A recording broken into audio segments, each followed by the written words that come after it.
Hey, Frans van Trien! Hey, Frans van Trien. Grutte Frans van Trien! Grutte Frans van Trien. Jongens, neem je om, ben gek van die. Sugar, neem je om, ik ben gek van die. Ja, jongen, nou ja, we zijn met een festje bezig.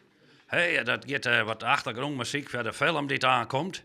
Hey, Boerenliefde komt aan in mei in de bioscoop. En dan moet wat achtergrondmuziek bij, daar ben we nog wat mee bezig geweest, wel. Hey, Frans van Trien. Grutte Frans van Trien.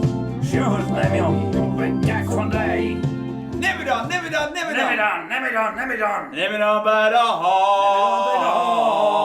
Hoe tevreden bent hoe zijn vocale kwaliteit? Nou, daar moeten we een beetje bij helpen. Maar dat kind Sint-Wurg natuurlijk, krijgen we dat natuurlijk wel goed.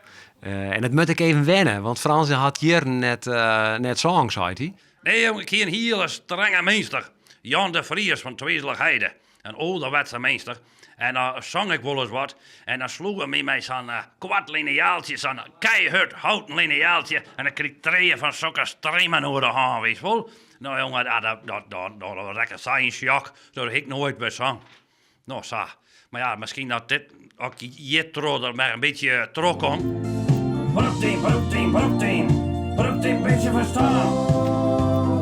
Doe het toch. Grutte Frans van Trien. Nou, volgens mij heb ik wel.